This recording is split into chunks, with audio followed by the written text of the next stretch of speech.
네, 여러분 안녕하십니까. 오늘은 여러분들한테 진짜 좋은 종목 하나 말씀드리도록 하겠습니다. 바로 여기 나와 있는 미래에셋 증권에 대해서 체크를 드릴 텐데, 보유하고 계신 주주분들 무조건 영상 끝까지 보시길 바라도록 하겠고요. 흔들리시면 안 됩니다.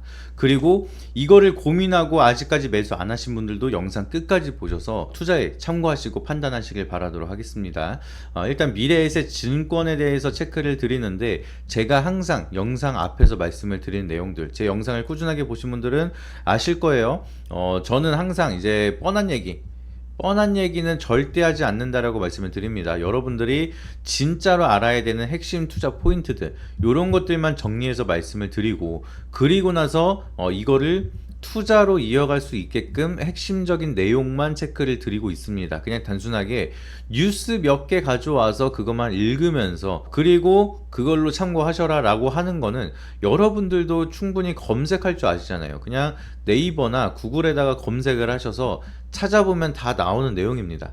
근데 그 내용을 통해서 여러분들이 찾지 못했던 내용이라든지 옛날에 있었던 이력이라든지 아니면은 그 내용들을 통해서 정확히 어떻게 해석을 하고 투자로 이어갈 수가 있는지, 이런 것까지 잡아주지 않는다라고 하면은 여러분들이 영상을 보는데 의미가 없다는 거예요. 그래서 여러분들이 귀한 시간 내셔서 제 영상을 보고 계신 만큼 투자로 꼭 이어갈 수 있게끔 그런 부분까지 좀 체크를 드리고 있으니까 영상 마지막까지 꼭 보시길 바라도록 하겠고요. 그리고 영상 시작하기에 앞서서 구독이랑 좋아요, 알림 설정 한 번씩 부탁드리도록 하겠습니다.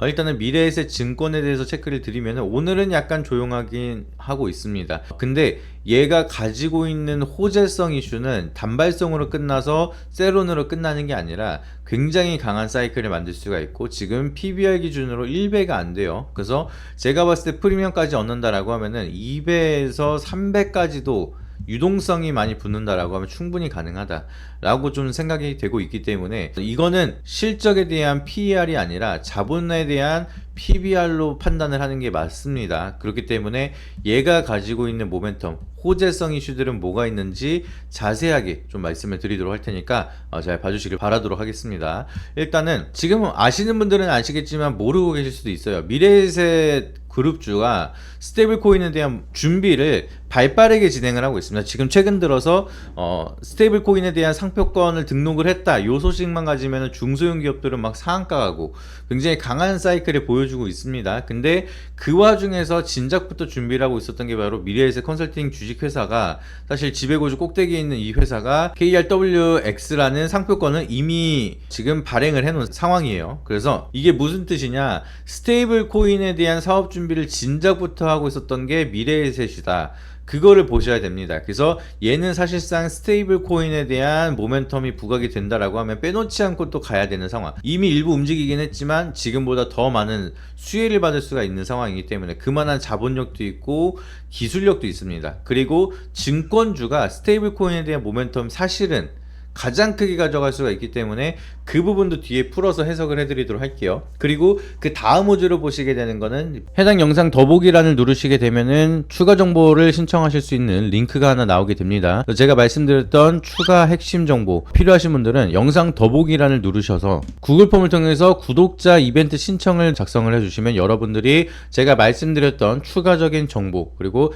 핵심적인 내용에 대해서 더 자세하게 받아보실 수가 있으니까 꼭 한 번씩 신청해 주시길 바라도록 하겠고요. 오로지 구독자분들에게만 드리는 내용이다 보니까 꼭 한 번씩 구독 눌러주시고 신청 링크를 통해서 정보를 신청해 주시길 바라도록 하겠습니다. 어렵지 않게 여러분들이 1분만 시간 투자하셔서 지금 받고자 하시는 혜택, 중복으로도 신청이 가능하니까 여러분들이 필요한 내용들 체크해 주시고, 여러분들이 희망하시는 종목을 적어 주시거나 안내 받으실 자료집을 받으실 연락처를 적어 주시면은 저희가 자세한 투자 정보에 대해서 전달을 드리고 있으니까 많은 신청해 주시길 바라도록 하겠고요. 반드시 제3자 제공 동의에 대해서 체크를 해 주셔야지만 제출이 가능하니까 이 부분까지 인지해 주시고, 여러분들이 연락처를 꼭 제대로 적어 주셔야지만 제가 직접 만든 자료집을 드릴 수가 있으니까 꼭 신청하셔서 많은 정보 받아보시길 바라도록 하겠습니다. 빼놓지 않고 계속 얘기가 나오고 있는 게, STO 법안에 대한 법 제화가 다시 한번 정책 드라이브가 만들어질 것이다, 이런 얘기 계속 나오고 있습니다. 여야에 대한 이견이 없는 디지털 자산에 대한 법안, 이거는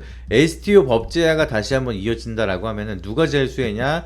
증권사들이 수혜입니다. 사실 이거 말고는 뭐 서울옥션이라든지 STO에 대한 투자를 하는 직접적인 사업을 영위하고 있는 기업들 말고는 실물 자산을 통해서 토큰 발행을 하는 기업들 아니고는 사실상 거기에 대한 중개 역할을 하고 있는 증권사가 가장 커다란 수혜라고 보시면 됩니다. 근데 여기에 대한 좀 디지털 자산에 준비를 하고 있었던 게 마찬가지로 미래에셋 증권이기 때문에 스테이블 코인과 STO 여기에 대한 모멘텀만 하더라도 호재가 굉장히 강하다라고 보시면 되겠고요. 추가적인 사이클 하나 더 말씀을 드리면은 호재가 진짜 많습니다. 얘네들은 자사주가 23%가량 가지고 있어요. 그래서 지금 상법 개정안에 대한 모멘텀, 이게 자사주 소각이 언제 의무적으로 소각을 해야 되느냐, 1년 내에 소각을 해야 된다 또는 3년 내에 소각을 해야 된다, 요 의견 차이는 있지만 결과적으로는 소각을 해야 된다고 얘기를 하고 있습니다. 그렇기 때문에 지금 자사주를 굉장히 많이 가지고 있어요. 23%에 대한 유통 물량을 소각을 해야 되는 상황이다. 그러면 유통 물량 자체가 줄어들기 시작을 하죠. 그러면은 자사주를 소각하면 어떠한 효과가 만들어지느냐, 일단은 유통 주식이 줄어들게 됩니다. 그래서 기본적으로 우리가 EPS를 측정을 하는 게, 이제 주당 순이익을 측정을 하는 게 유통 주식이 분모고요, 당기 순이익이 분자입니다. 그래서 요렇게 되는데 이 분모 자체가 줄어들게 된다라고 하면은 EPS 수치는 당연하게 높아지게 되겠죠. 이 재무제표상으로도 좀 효과를 크게 볼 수가 있는 게, 자사주 소각을 하게 된다라고 하면 그만큼 저평가를 받고 있다라고 수치가 나올 수가 있다 보니까 EPS가 굉장히 좋아지게 됩니다. 그래서 이 효과만 보더라도 긍정적인 요소로 호재로 작용이 되고 주가가 상승을 하는 경우도 많고, 일단은 유통 주식이 줄어들다 보니까 매수세가 유입이 된다라고 하면은 추가적으로 올라가기가 유리한 환경이 될 수가 있습니다. 그러다 보니까 주식 개수가 줄어드는 것은 일반적으로 호재라고 보시면 돼요. 무상감자 아니고선. 그래서 자사주 소각이 호재성 이슈로 바라볼 수가 있고, 상법 개정안은 여기에 더해서 주주 친화 정책, 주주 충실 의무까지 좀 진행을 하고 있기 때문에 아까 PBR이 1배가 안 된다라고 말씀드렸습니다. 그만큼 자본력이 있는 기업인데 주가가 많이 올랐는데도 요 정도면은 굉장히 자본력이 높은 기업이라 보시면 됩니다. 근데 여기에 대해서 주주 친화 정책까지 이어진다라고 하면은 그거를 바라보고 들어올 수 있는 유입 자금들을, 패시브 자금들이 굉장히 많다는 거예요. 그리고 아까 제가 스테이블 코인이랑 증권사랑 STO랑 연관해서 말씀을 드린다고 말씀을 드렸죠. 나중에는 결국에는 지금 미국에서 스테이블 코인을 계속 발행을 하려고 하는 이유가 뭐예요? 채권을 사게끔 만들려고 하는 거죠. 스테이블 코인은 기본적으로 이자가 안 나옵니다. 기본적으로. 그래서 스테이킹을 하더라도 거래소에서 유입 자금을 높이게 하려고 자체적으로 스테이킹 이자를 주는 경우는 있지만, 기본적으로 스테이블 코인을 발행을 하는데 이자 발행에 대한 거는 불가능합니다. 스테이블 코인은. 근데 이 스테이블 코인을 많이 쓰게끔 권고하고 계속해서 법안을 발행을 하는 이유가 뭐냐, 지금 미국에 대한 채권의 인기가 많이 떨어졌습니다. 그래서 미국 같은 경우에는 미국에서 스테이블 코인을 좀 사용하게끔 법 제한을 걸어 놓고 나서 이걸로 뭘 할 수가 있느냐, 채권을 투자할 수 있게끔 만들어 놓는다라고 하면은 스테이블 코인에 대한 유입 자금이 많아지고, 이걸 통해서 채권을 투자하게 되면은 좀 더 간편하게 채권에 대한 수요를 높일 수가 있는 상황이죠. 이거를 바라보고 미국이 스테이블 코인을 진행을 하고 있는 건데, 여기에 연계성으로 한국 같은 경우에는 지금 STO를 지금 뒤늦게 시작을 하려고 하고 있죠. 그러면 이 시장을 조금 빠르게 키워야 됩니다. 근데 여기에 맞물려서 스테이블 코인이 발행이 된다, 상용화가 된다라고 하면은 증권사 같은 경우에는 이 스테이블 코인을 활용을 해서 조각자산 투자, STO에다가 투자를 할 수 있게끔 연계 시스템을 만들게 될 거예요. 그렇게 된다라고 하면은 이 스테이블 코인에 대한 모멘텀을 가져갈 수가 있는 거, 그리고 이 STO를 결제하면서 여기에 대한 수수료, 그리고 스테이블 코인 같은 경우에도 지갑에서 지갑으로 연동을 하는 거지만 일부 수수료가 나올 수가 있습니다. 그렇기 때문에 여기에 대한 수수료, 그러면 이게 다 어디로 들어간다? 증권사로 들어간다. 그렇기 때문에 여기에 대한 연계 사업을 준비하고 있는 게 누구다? 미래에셋 증권이다라고 기억을 하시면 됩니다. 그리고 상법 개정안에 대한 모멘텀도 보시게 되면은 지금 코스피 5천 가자고 이게 얘기를 하고 있잖아요. 근데 이렇게 된다라고 하면은 시장에 대한 유동성 장세가 어마무시하게 많이 늘어나야 됩니다. 코로나 때도 어마무시하게 유동성이 늘어났는데도 불구하고 5,000포인트 못 갔어요. 그러면은 5,000포인트 가려면은 얼마나 많은 유동성이 필요할까? 그 부분을 생각을 한다라고 하면은 이 유동성은 결국엔 뭐죠? 거래대금이죠. 이 거래대금이 많으면 어떻게 된다? 증권사에 대한 수수료로 넘어간다 라고 보시면 됩니다. 그렇기 때문에 지금 시대 트렌드에 가장 수혜를 받고 있는 거는 증권사라는 거예요. 근데 그 중에서 호재가 굉장히 많은 게 미래에셋 증권이기 때문에 미래에셋은 우리가 계속해서 들고 가셔야 된다, 그렇게 좀 생각을 하고 있습니다. 그래서 최근 들어서 약간의 조정을 받으면서 추세가 밀리고 있긴 하지만 제가 항상 말씀을 드리는 게 이렇게 올라가다가도 한 템포 쉬어가는 게 일반적이라고 말씀을 드렸습니다. 그래서 언제까지나 올라가는 것도 없고 언제까지나 내려가는 것도 없고, 이게 올라가다가 쉬고 올라가다 쉬고 내려가다가 올라가고 내려가다 올라가고 이런 식으로 보통 기본적으로 파동을 그리면서 움직여집니다. 그래서 지금 같은 경우에는 1차 파동 이후에 쉬어가는 구간이고, 이 구간에서 우리가 매수를 잘한다라고 하면 2차 파동 때 더 강한 사이클, 정고점을 돌파하면서 더 강한 사이클이 만들어질 수밖에 없다는 거예요. 기본적으로 모든 종목이 그렇습니다. 우리가 잘 알고 있는 레인보우 로보틱스 같은 경우에도 항상 고점이다 어쩌다 이렇게 말이 많았는데, 결과적으로는 이렇게 가다가 쉬다가 가다가 쉬다가 가다가 쉬다가 또 가다가 이런 식으로 반복이 되면서 43만원 가까이 올라가는 모습이었습니다. 이런 식으로 올라가고, 미래에셋증권도 과거 차트를 보시게 되면은 많이 올라갔을 때도 단순하게 그냥 한 방에 올라간 게 아니라 올라가다 쉬다가 올라가다 쉬다가 올라가다 쉬다가 또 그러다가 올라가고 이런 식으로, 그리고 내려가다가도 이렇게 살려주는 반등을 계속 만들어냈죠. 그러다 보니까 여러분들이 매매에 대한 대응만 잘한다라고 하면은 여기서 사도 살아날 구멍이 있었다는 겁니다. 계속 평단 관리하면서 또 올려줄 때 여기서 시간은 걸렸지만 그래도 살려주는 구간이 만들어진다는 겁니다. 그래서 여러분들이 어느 타점에서 어떻게 잡아야 되는지, 그리고 지금 구간이 상승에 대한 이런 초입 구간의 조정일지 아니면 끝자락일지 이런 것만 판단이 된다라고 하면은 충분히 기대 수익률을 많이 끌고 갈 수가 있다는 거예요.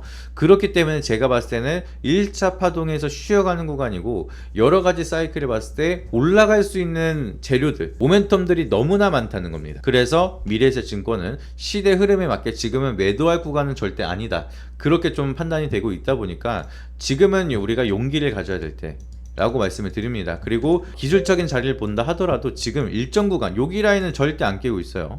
여기 라인을 깬다라고 하면 저는 오히려 재료가 살아있잖아요. 보통 다른 종목 같은 경우에는 여기 라인을 깨면은 패닉셀이 이어질 수가 있다 보니까 매도해라 라고 좀 얘기를 하겠지만, 미래에셋 증권은 다릅니다. 여기서부터 매수를 모아가기 시작을 하다가 한 번의 매수보다는 분할로 매수를 하세요. 그리고 나서 여기 라인 깨면은 패닉셀이 이어질 때 적극적으로 쏟아지는 물량을 내가 잡아야 된다, 그렇게 판단을 하고 있습니다. 왜? 미래에셋 증권은 실적이든 재료든 정부 정책이든 앞으로 올라갈 가능성이 너무나 많은 기업입니다. 그래서 저는 약간 미래에셋 증권은 절대로 팔 때가 아니다. 파는 사람들은 이제 단타로 치는 사람들이 기계적으로 매매하는 거다 보니까, 그리고 공매도는 좀 많이 늘어나고 있습니다. 대차장고도 일부 이제 드디어 상환이 들어가고 있긴 하지만 또 인위적이게 누르면서 쇼 커버링 하는 경우도 분명히 나타날 거예요. 그러면 현물 물량들, 여기서 모아놓은 기관이나 외국인에 대한 물량들이 이거를 깨트리면서 패닉 유발하고 공매도 쇼 커버링을 치려고 민다고 하면은 그 인위적인 하락에서는 저는 적극적으로 매수를 하는 게 맞다라고 좀 판단이 되고 있으니까 그 부분 참고하시면 좋을 것 같고요. 그러면 여기에 대한 전략을 디테일하게 장중에 계속해서 받아보고자 하신다라고 하시면은 추가 정보 신청을 남겨주시면 됩니다. 추가 정보 신청을 해주시는 분들은 제가 직접 이 미래에셋 증권에 대한 투자 포인트 계속해서 업로드를 시켜드리면서 여러분들이 정확히 어떤 점에서 어떤 부분을 보고 어떻게 어느 시점에서 대응을 해야 되는지 자세하게 말씀을 드리도록 하겠고요. 미래에셋 증권이 아니고 난 다른 증권주를 투자하고 있다라고 하시는 분들도 그 종목에 대한 브리핑도 자세하게 해드리도록 하겠습니다. 그래서 영상 더보기란에 있는 추가 정보 신청란 참고하셔가지고 연락 주시면은 저희가 또 자세하게 말씀을 드리도록 할 테니까 잊지 마시고 한 번씩 신청 주시길 바라도록 하겠고요. 그리고 영상이 도움이 되셨다라고 하시면 구독과 좋아요, 알림 설정 한 번씩 부탁드리고 다음에 더 좋은 영상으로 찾아뵙도록 하겠습니다. 이상입니다. 해당 영상 더보기란을 누르시게 되면은 추가 정보를 신청하실 수 있는 링크가 하나 나오게 됩니다. 제가 말씀드렸던 추가 핵심 정보 필요하신 분들은 영상 더보기란을 누르셔서 구글 폼을 통해서 구독자 이벤트 신청을 작성을 해주시면 여러분들이 제가 말씀드렸던 추가적인 정보 그리고 핵심적인 내용에 대해서 더 자세하게 받아보실 수가 있으니까 꼭 한 번씩 신청해 주시길 바라도록 하겠고요. 오로지 구독자분들에게만 드리는 내용이다 보니까 꼭 한 번씩 구독 눌러주시고 신청 링크를 통해서 정보를 신청해 주시길 바라도록 하겠습니다. 어렵지 않게 여러분들이 1분만 시간 투자하셔서 지금 받고자 하시는 혜택 중복으로도 신청이 가능하니까 여러분들이 필요한 내용들 체크해 주시고 여러분들이 희망하시는 종목을 적어 주시거나 안내 받으실 자료집을 받으실 연락처를 적어 주시면은 저희가 자세한 투자 정보에 대해서 전달을 드리고 있으니까 많은 신청해 주시길 바라도록 하겠고요. 반드시 제3자 제공 동의에 대해서 체크를 해 주셔야지만 제출이 가능하니까 이 부분까지 인지해 주시고 여러분들이 연락처를 꼭 제대로 적어 주셔야지만 제가 직접 만든 자료집을 드릴 수가 있으니까 꼭 신청하셔서 많은 정보 받아보시길 바라도록 하겠습니다.